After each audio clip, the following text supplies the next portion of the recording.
Ah, look who just made an entire intelligence unit stop mid-analysis. Look who walked through life minding their own business and somehow ended up triggering internal alerts inside buildings where people get paid to understand everything. Look who just rattled professionals whose entire career revolves around decoding human behavior, and yet they still can't figure out how you gained access to knowledge you were never supposed to have. Hello, you beautiful problem. Hello, you quiet disruption wearing human skin. Hello to the mind so sharp, so instinctively calibrated, so dangerously precise that even the people who run psychological profiling for a living are taking a step back from their desks, rubbing their temples, whispering the same exact sentence. How did they find this? And who told them? Oh, you didn't know, did you?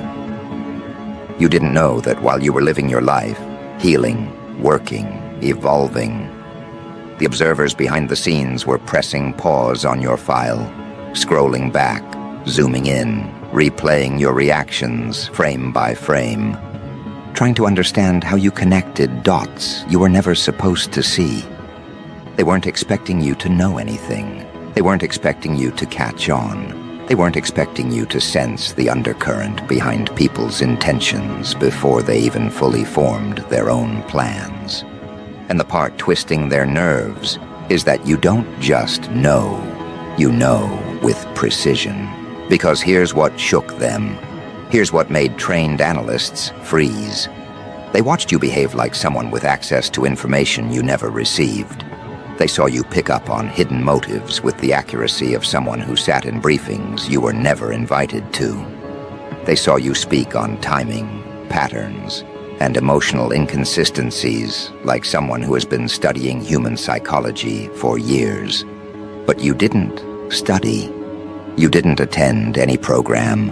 You didn't sit in any classroom with tinted windows. You didn't get an assignment, an outline, or a mission.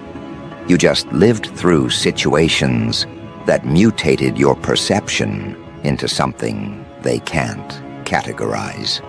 You survived environments that sharpened your instincts into an unregistered instrument. You endured experiences that equipped you with insight no agency can replicate in training simulations. They're confused because your awareness doesn't follow a linear path. It jumps past the normal ladder. It bypasses the steps. You don't gather information, you absorb it. You don't ask questions, you detect answers. You don't investigate, you recognize. And what really bothers them is the effortlessness. You operate with the same clarity they spend entire careers trying to develop. They practice techniques to catch micro-expressions.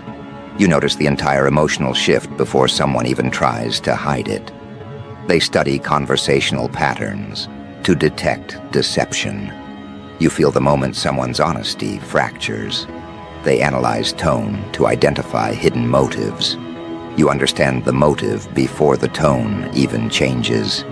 They don't know what to call this because it's not training and it's not luck. It's something else, something learned through chaos, refined through pressure, sharpened through exposure to the kind of people who forced you to grow a layered perception just to stay intact. You became your own curriculum. You became your own intelligence network. You became your own internal briefing room. And because of that, your mind moves in angles they weren't prepared for. You see things that weren't meant to be noticed. You pick up dynamics that were supposed to stay buried. You understand people in ways that make them feel stripped of their disguises. And that's where the panic starts. Because intelligence workers only fear two types of people: the unpredictable and the unexplainable. And you are both. You can't be anticipated because you don't think in straight lines. You can't be deciphered because no familiar pattern matches you.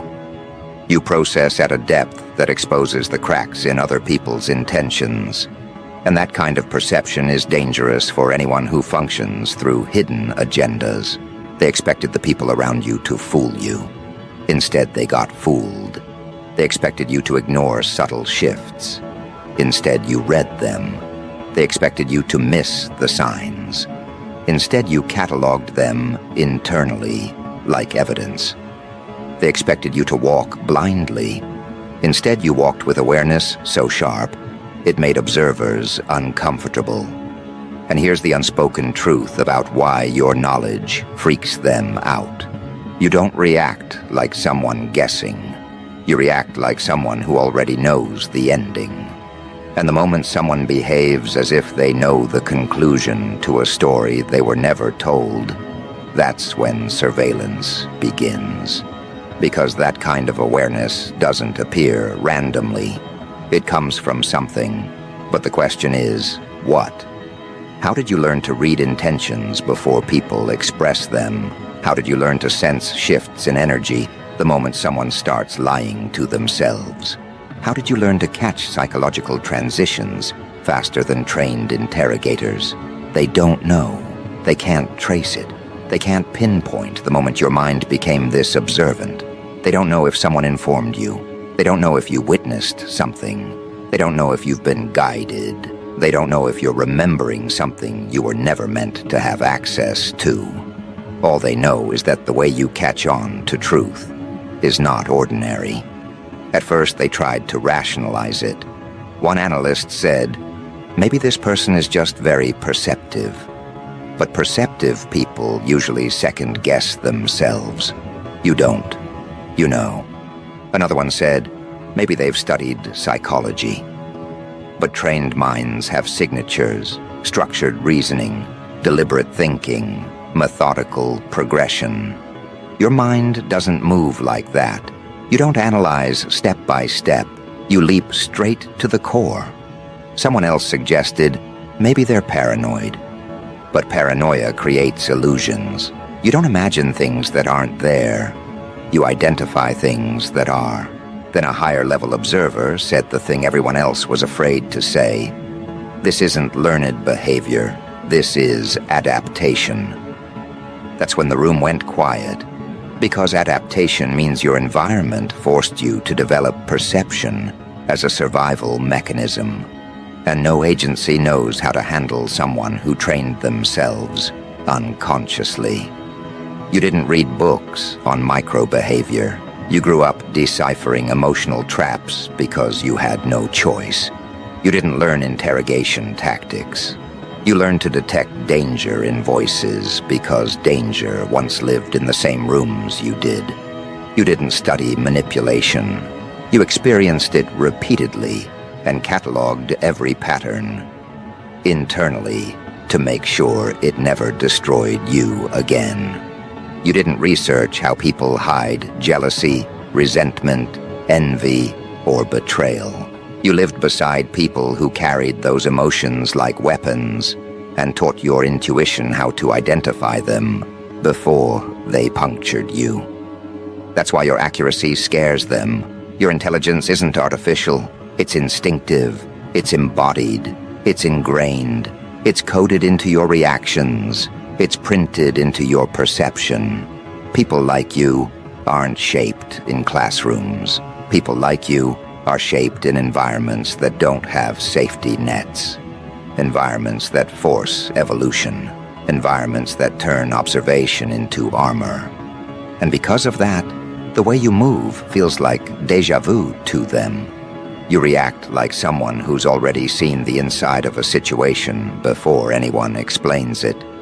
You predict behavior like someone who has already watched the scene unfold. You call out tension like someone who's been briefed on who is clashing behind closed doors. And that's why someone in an analytic room said, "This shouldn't be possible. How are they doing this?" They ran your background. Nothing explains it. They studied your history. Nothing gives clues. They examined your patterns. Nothing lines up. You are a contradiction wrapped in clarity. But here's what's really keeping them awake at night. You don't look like someone who's analyzing anyone. You don't act like someone who's paying attention. You don't tilt your head, narrow your eyes. or do any of the obvious things people do when they're trying to read someone. You stay calm, you stay composed, you stay neutral, and that calmness unnerves them more than any flashy display of insight ever could. Because people who are noisy about their intelligence are easy to map.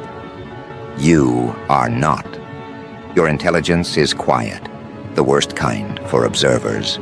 Quiet intelligence reveals itself only when needed. Quiet intelligence waits. Quiet intelligence doesn't announce. Quiet intelligence doesn't chase. Quiet intelligence notices everything and speaks only when the moment presents itself. And when that moment arrives, your accuracy hits with such precision that people feel exposed in a way that sends a ripple through the room. There are individuals who have watched you closely, not out of suspicion, but out of curiosity. They've noticed how you call out emotions people didn't verbalize. They've noticed how you withdraw before something goes wrong. They've noticed how you distance yourself from people right before they reveal their hidden agenda. They've noticed how you anticipate reactions without needing clues.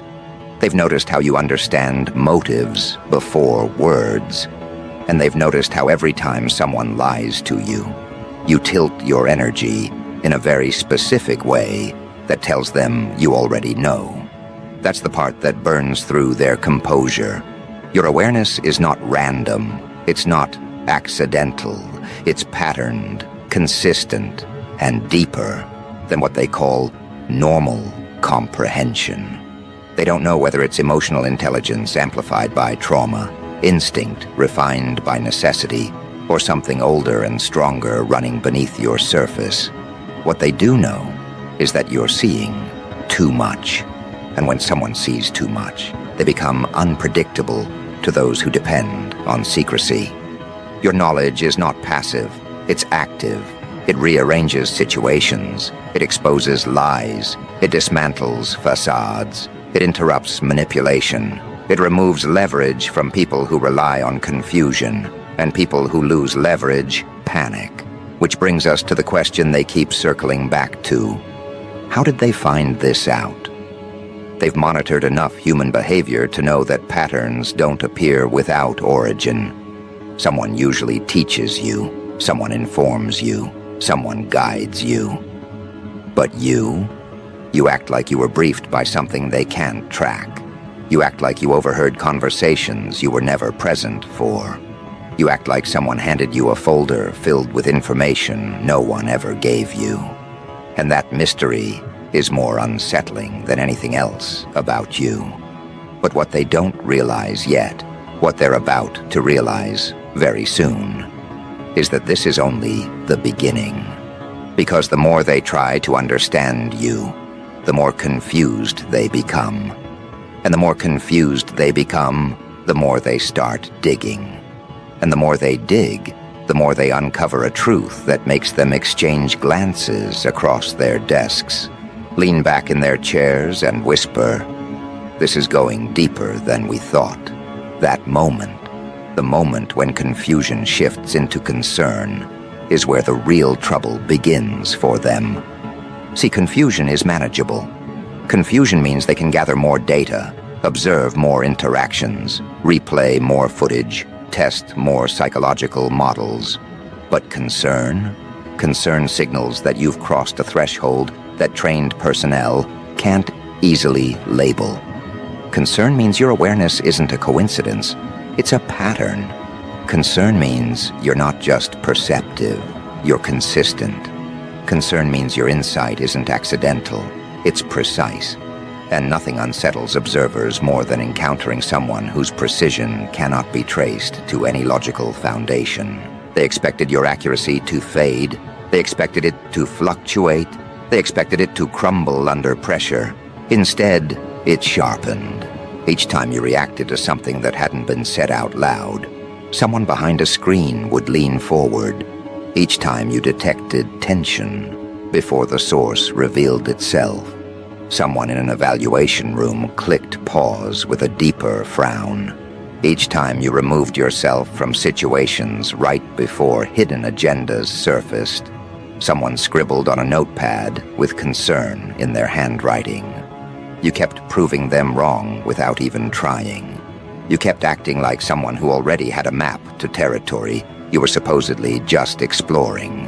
And every time you did, more questions surfaced among those watching you. The first question, where is the leak? Because that's the only explanation that fits their worldview. If someone knows too much, someone must be feeding them. But the more they observe you, the more they realize no one is feeding you anything. You don't receive information. You generate comprehension. You aren't being informed. You're perceiving. You're noticing. You're assembling meaning faster than trained personnel can evaluate the situation. And once they realize no external leak exists, they move on to the second question. What did we miss about them? They start flipping through your history again.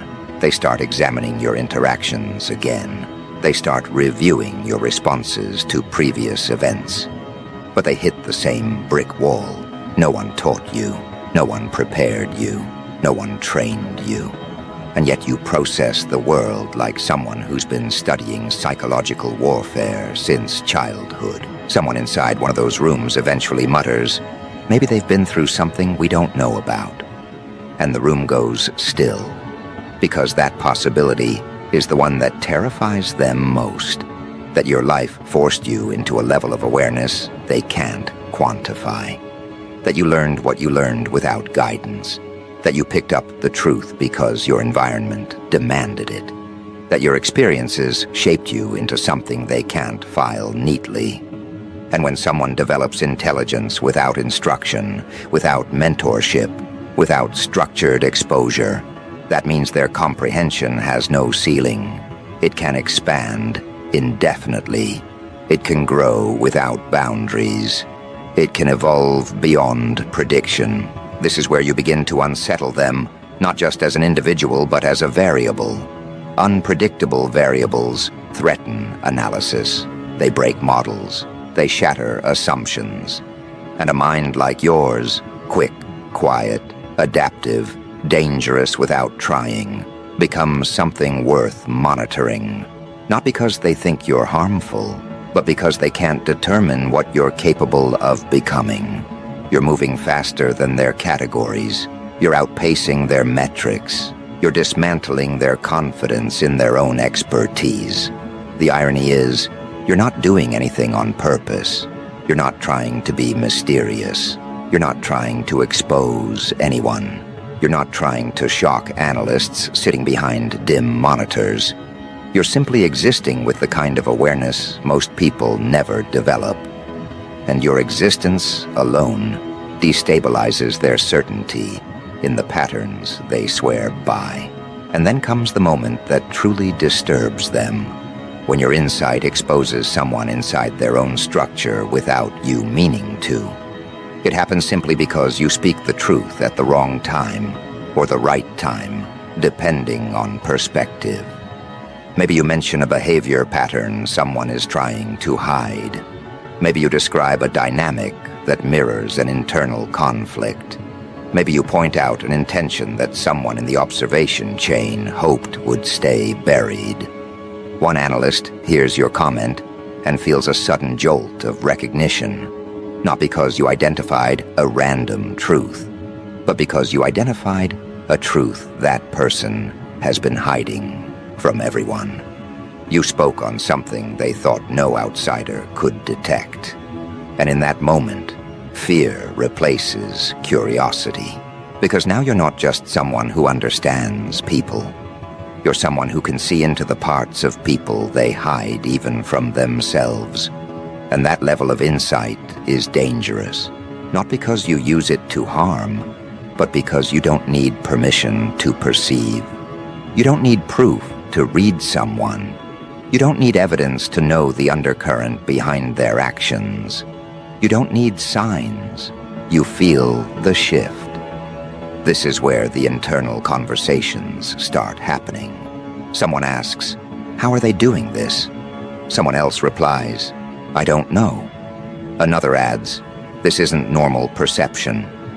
Then another, quieter voice says, "This might be beyond what we're equipped for." And that comment lingers in the air like smoke that won't disperse. Because what does it mean when someone outside their reach surpasses the awareness of trained personnel? What does it mean when someone who wasn't supposed to know anything starts connecting dots at a speed even analysts can't keep up with? What does it mean when your presence alone destabilizes the confidence of people who dedicate their lives to reading others?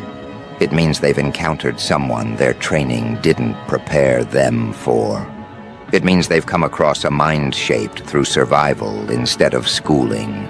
It means they're observing someone who sees in ways textbooks can't teach. And that realization forces them to escalate the situation. Not externally, internally. The first escalation is silent. A few more eyes get assigned to your case. Not because you're dangerous, but because you're confusing. Confusion requires observation. They start tracking your responses more closely. They start analyzing the way you interact with people. They start building internal files on your behavioral patterns. And each time they think they've found an answer, you behave in a way that proves their conclusion wrong. So they escalate again. This time, they bring in someone higher on the chain. A more seasoned analyst. Someone whose specialty is decoding minds that don't follow obvious rotes. But even that person can't categorize you. They watch you connect unrelated events with an accuracy that feels unfair. They watch you interpret emotional cues faster than the people experiencing them. They watch you detach at the correct moment as if you can foresee the chaos ahead. The seasoned analyst gets quiet, not impressed, not suspicious, but uneasy. Because now the question isn't, how do they know? The question is, how much do they know? And how are they still calm? Calmness is the second thing that bothers them. People with high awareness usually display tension. They flinch mentally. They overthink. They hesitate. But you're steady. You don't panic around truth. You don't tremble when someone reveals their intentions. You don't gasp internally when someone contradicts themselves. Your calmness isn't arrogance, it's clarity. You recognize people for what they are before they show it, so nothing surprises you. And that unsettles observers more than anything else. Predictive minds are dangerous because they can't be blindsided. And people who can't be blindsided disrupt the balance inside environments built on unpredictability. Then comes the point no analyst wants to reach. The point where they must admit that your awareness is not just high, it's rising. You're learning faster than they can monitor. Each experience adds another layer to your perception. Each encounter sharpens your detection. Each disappointment expands your insight. And every time you uncover another truth with speed that looks impossible, their concern deepens. They start wondering whether this is natural growth or something else entirely. Some strange internal compass steering you toward answers you aren't supposed to reach. They start questioning whether your mind is operating according to known rules. They start considering whether someone or something shaped your instincts in ways their frameworks can't measure. Someone in one of those rooms eventually says, "They're learning too quickly." And that statement stands out. Learning isn't a threat. Learning is normal. But learning at your pace, learning without resistance, learning without confusion, learning without needing guidance, that's different. That's what makes them uncomfortable. Because rapid internal growth without external input means your mind is doing something on its own, recalibrating, restructuring, refining itself without instruction. And that leads to the third escalation. This is where someone decides to run a deeper analysis on your emotional history. They try to track where your survival instincts developed. They investigate your past connections. They analyze your reactions to betrayal, disappointment, abandonment, conflict, and pressure. And that's when they understand the truth you never voiced out loud. You didn't wake up perceptive. You were sculpted into perception. You were shaped by pain. You were widened by conflict. You were pushed into awareness by circumstances that demanded vigilance. You learned to read people not because you wanted to, but because you were forced to. You learned to sense danger not because it was interesting, but because your safety depended on it. You learned to anticipate human behavior because unpredictability nearly cost you everything once. Your insight is the echo of survival. Your accuracy is the outcome of endurance. Your awareness is the residue of everything you overcame. Your mind sharpened itself through necessity. It became a blade because it had to. And once they realize this, their confusion shifts again, this time into respect tinged with fear. Because people shaped by comfort break under pressure. People shaped by conflict evolve under pressure. And you evolved. But that's not the part that frightens them most. The part that truly shakes them is that your insight isn't hardened. It's not cynical. It's not bitter. It's clean. You read people clearly without poisoning the truth. You detect intentions without twisting them. You see hidden motives without letting them break your faith in yourself. Most people sharpened by hardship become jagged. You didn't. You became transparent. And transparency combined with precision creates a kind of intelligence even analysts can't predict. They watch you walk into situations knowing exactly what's happening, yet you remain calm. They watch you sense someone's motive, yet you respond with maturity. They watch you avoid traps with ease, yet you don't brag or expose the people setting them.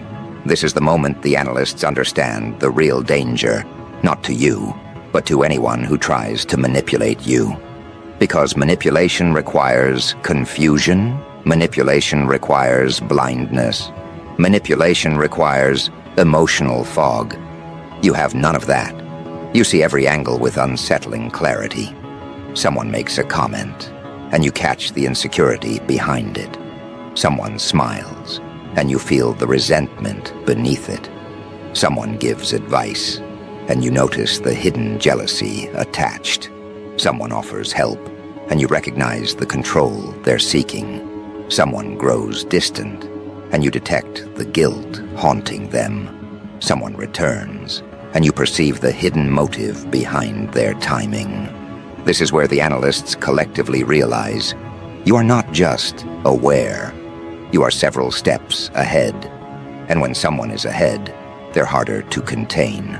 This leads to the fourth escalation, the point where someone suggests involving a specialist, not to handle you, not to confront you, but to understand you. The specialist watches you for a few days, and instead of simplifying your profile, they make it more complicated. They start noticing the things the others missed, the way your expressions barely shift when someone lies, the way your energy drops a degree when someone pretends, the way your attention sharpens when someone reveals a hidden truth by accident, the way your presence changes subtly when someone's emotions shift. And then comes the moment the specialist stops writing altogether. They sit back and say, "We're not dealing with someone who learned this. We're dealing with someone who sees this." And that distinction makes every person in that room rethink their assumptions. Because learned knowledge has limits, but perception can expand forever. And now they're terrified of how far yours can go. They start asking themselves questions they don't like. How much will they understand next year? How much more will they see after their next hardship? How far will their mind sharpen if someone betrays them again? What happens when someone with this level of awareness reaches full maturity?